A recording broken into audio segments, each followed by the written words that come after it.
এমন অনেক ছোট ছোট আমল তুআজ্জিমুহুন নিয়াত, বিশুদ্ধ নিয়ত ওই ছোট আমলটা অনেক বড় বানায় দেয়।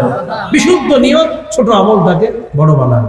ওয়া রুব্বা আমালিন কাবীর তুসাগগিরুহুন নিয়াত, অনেক বড় বড় আমল নিয়ত অশুদ্ধ হওয়ার কারণে ছোট হয়ে যায়। নাউজুবিল্লাহ।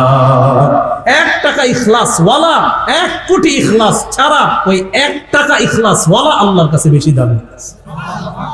1 কোটি ইখলাস ছাড়া এটা দামি না। আল্লাহ আমাদেরকে কথাগুলা বুঝার তৌফিক দান করেন। তাহলে বিশুদ্ধ নিয়ত এটা অন্তরের ইবাদত।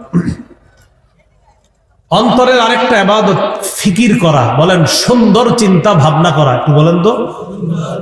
এক সুন্দর বসে রয়েছেন, চুপচাপ ভাবলেন এই আসমান খুঁটি ছাড়া কে বানাইলো, এই জমিন এত বড় বিছানা কে বানাইলো, তো চিন্তা করলেন।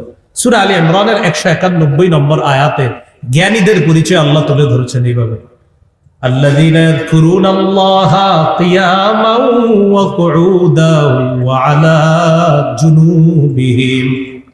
আল্লাহ বলেন জ্ঞানী তারা যারা দাঁড়িয়ে আল্লাহকে স্মরণ করে, বসে বসে স্মরণ করে, ওয়া আলা জুনুবিহিম যারা শুয়ে শুয়ে আল্লাহর জিকির করে, ওয়া ইয়াতাফাক্কারুনা ফি খালকিস সামাওয়াতি ওয়াল আরদ যারা আসমান জমিনের সৃষ্টি নিয়ে চিন্তা করে, করার পর বলে রব্বানা মা খালাকতা হাযা বাতিলান সুবহানাক ফাকিনা আযাবান নার।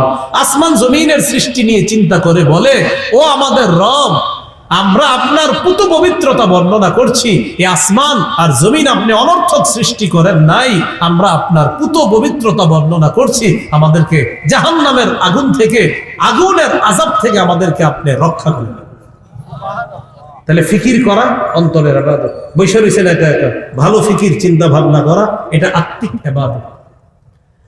আত্মিক আরেকটা ইবাদত তাওয়াক্কুল করা, ভরসা করা আল্লাহর উপর। আল্লাহ রব্বুল আলামিন বলেন ওয়া মান তাওয়াক্কাল আলাল্লাহি ফাহুয়া হাসবু, যে ব্যক্তি আল্লাহর উপর ভরসা করে আল্লাহ তার জন্য যথেষ্ট হয়ে যায়। এর মানে আপনারা আগামীকাল সকালে সব চাকরি ছেড়ে দিয়ে ঘরে বসে থাকবেন, এটার নাম তাওয়াক্কুল না। তাওয়াক্কুল হলো আপনার পক্ষ থেকে সব চেষ্টা প্রচেষ্টা করবেন, পূর্ণতা আল্লাহ দান করবেন, আপনি সব চেষ্টা করার পর বলবেন আল্লাহ ভরসা, ইনশাল্লাহ কিচ্ছু হবে না, এটার নাম তাওয়াক্কুল। আপনি গরু বাঁধবেন, বাঁধার পর গরুর ঘরের দরজাটা আটকাইবেন, আয়াতুল কুরসি পরে বন্ধ করবেন, এরপর বলবেন আল্লাহ ভরসা, ইনশাল্লাহ চোরে কিচ্ছু করতে পারবে না, এটাকে বলা হয় তাওয়াক্কুল।